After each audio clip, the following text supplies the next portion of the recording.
देखिए कि दो अंकों की कोई संख्या हम लेंगे, उसको उलट देंगे या पलट देंगे। जैसे मैंने दिया 76, पलटने पर इकाई का 6 अब दहाई का अंक बन गया, और दहाई का 7 इकाई का अंक बन गया, 67 हो गया। बड़ी संख्या इसमें है 76, छोटी संख्या है 67। घटाएंगे तो उत्तर आएगा 9। अब 9 में यदि हम 9 से भाग देंगे तो 9 इकाई 9, शेष 0। यहाँ हम देखते हैं कि एक संख्या कोई हमने दिया 38, उल्टा किया तो यह 83 हो गया। इसमें हमको चुनना है कि बड़ी संख्या कौन है। 83 बड़ी संख्या है और 38 छोटी संख्या। बड़ी संख्या में से हम छोटी संख्या को घटाए हैं। उत्तर हमारा आया 45। 45 में 9 से भाग दिए, 5 मरतबे लगा भाग, और 45 में 45 घटाए तो 0 शेष बचा। अब गौर से हम देखेंगे यहाँ कि उत्तर जो 5 है यहाँ, और यहाँ जो उत्तर 1 है, यह उत्तर 1 है। हमने कौन संख्या लिया था? 76।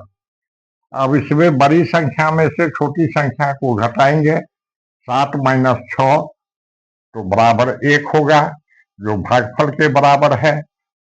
और यहाँ 5 है तो 8 में से हम 3 को घटाएंगे तो 5 आएगा। यह जादू सा लगता है। बच्चों को यदि हम इस तरह से सिखा दें, संख्या को उल्टा करके लिखना या पलट कर लिखना, यदि हम दो संख्याओं को आपस में पलटेंगे तो जैसे 33 है 33 ही लिखाएगा, तो वहां तो अंतर 0 आ गया। लेकिन यदि दोनों संख्या दोनों अंक भिन्न भिन्न हो तो एक संख्या बड़ी संख्या बनेगी, दूसरी संख्या छोटी संख्या बनेगी। बड़ी संख्या में से छोटी संख्या को हम यदि घटाएंगे तो जो आएगा हमारा उत्तर, उसको घटाव की क्रिया में जो फल प्राप्त होता है उसे हम शेष या अंतर कहते हैं। उस अंतर में यदि हम 9 से भाग देते हैं तो भागफल कोई अंक आएगा, शेष नहीं बचेगा, जैसे यहाँ हम देख रहे हैं। अब यह भी एक जादू का काम इसलिए करता है कि हम किसी मित्र को कहेंगे कि कॉपी पर लिखो कोई संख्या, सोचो 2 अंक की अंकों की, वह सोचेगा। कहेंगे इसको उलट करके लिख लो, उलट करके लिखेगा। फिर कहेंगे कि बड़ी संख्या में से छोटी संख्या को घटाओ, वह बड़ी संख्या में से छोटी संख्या को घटाएगा। जो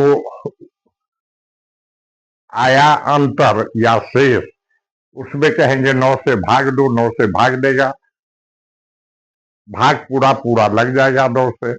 जो उत्तर आएगा उस दोनों उस संख्या छोटी गई संख्या में जो बड़ी संख्या होगी, उसमें छोटी संख्या को घटाने पर जितना अंतर आएगा वही भागफल होगा। तो हम उसको यदि यह बोलेंगे वह अपनी कॉपी पर है तो उसे आश्चर्य लगेगा।